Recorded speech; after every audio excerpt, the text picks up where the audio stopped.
Finding your peace in the midst of the storm. Finding your peace in the midst of the storm. How do you do it?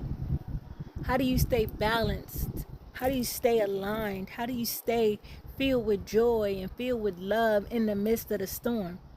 When everything around you is crumbling, when relationships are being destroyed, when connections are being severed, how do you find your peace in the midst of the storm? Well, the first things first, you have to become your peace. You have to become your peace. Meaning your relationship with yourself has to be so intact that no matter what's happening around you, no matter what's happening to someone else that's attached to you or connected to you, that you are still good with yourself. Finding peace in the midst of the storm is finding a safe haven within yourself. Realizing that you are your peace. But it's kind of hard to be your own peace when you are struggling with anxiety, when you are struggling with fear, when you are struggling with depression. It's hard to be your own peace when you have these things going on. It's hard to be your own peace when relationships ain't working out and you're looking around and you're trying to figure out, why don't I have any friends?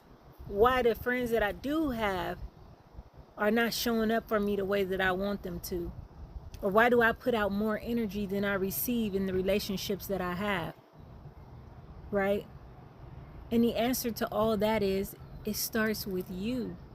It starts with self. Right? There is no way that you are going to feel peace outside of yourself. It's called inner peace, meaning it comes from within. Okay? So, the thought of walking around and living your life from a place of peace and a place of joy and a place of contentment, it sounds ideal and it's achievable. Know that it's achievable. But it starts with getting in contact with yourself. You might think that you're in contact with yourself, but you're not. Realizing that your relationship with yourself is based on what?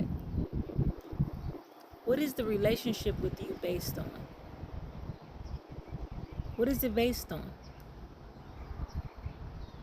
It's based on you, right? So many times we walk around trying to develop friendships, familyships, relationships with other people with no identity of self, with absolutely no connection to ourselves. That we are literally walking around disconnected from ourselves and running on a low battery. I'm just seeing the image of a phone that has a low battery. Yet and still, an individual is trying to call multiple people every day. I'm getting on the phone. I want to talk to this person. I'm getting on the phone. I'm going to text this person. I'm going to get on the phone. I'm going to do this with the phone. Trying to connect and trying to have this relationship with everyone outside of self, not even realizing you on 6%. Your battery low. I mean real low, and you don't even realize it. You barely making it. Yet and still you trying to hold on to connections with people who are not pouring into you. Because if they were pouring into you, your percentage would be up. Your percentage would be higher. Do you understand? So the relationship with you is based on you and how you pour into yourself starting out. How much work are you going to put into yourself? How much discovery are you going to put into yourself? How much going to see, search, and find the things that's going on with you? How much of that work is you going to do? You know, I just want you to know, if you don't know, that self-love don't come knocking at your door and say, hey, This is self-love. I just came to scoop you up. I just came to show up and see you today. Hey, this is self-love. I've been looking for you. No, baby, it don't show up like that. Self-love shows up in heartache, heartbreak, disappointment, pain, tears. It shows up in those forms because you have been disconnected from yourself. Therefore, you have allowed people, places, and things into your experience that's going to hurt you, to bring you back into contact with yourself. So if you hurting, if you stressing, if you feeling a lot of pain, that's okay. Those are indicators that it's time to dive into your self-love. It's time to save your self-love. Do you understand? Those are the first indicators that, hey, something is going on in the self-love department.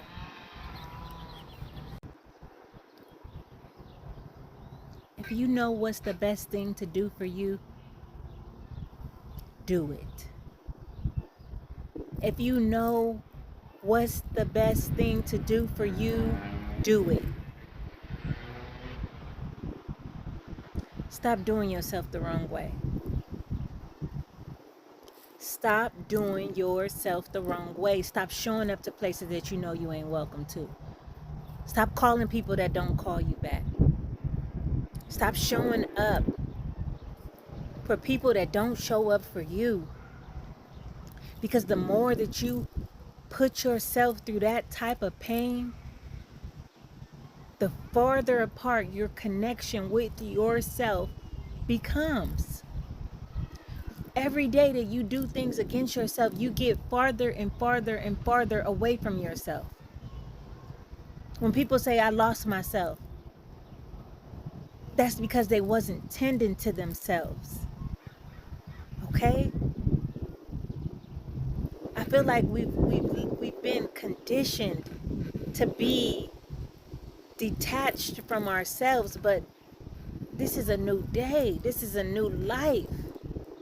And in that time and in that way, we have to come back into harmony with ourselves.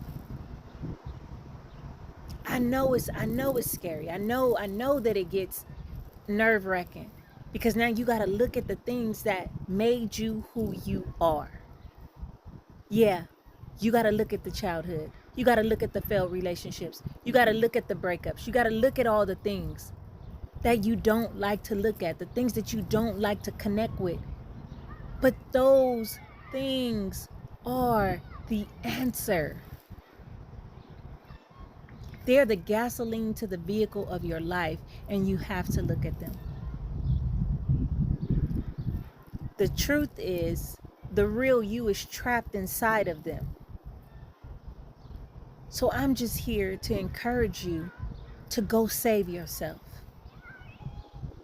Yeah, take the journey of going to save yourself, going to find yourself, going to heal yourself, so that you can show up into the beautiful, amazing person that you're supposed to be. I'm telling you, it's beautiful on the other side. Don't be afraid of yourself or any of the things you've experienced, any of the things you've been through, any of the things you've done. There is power in those things.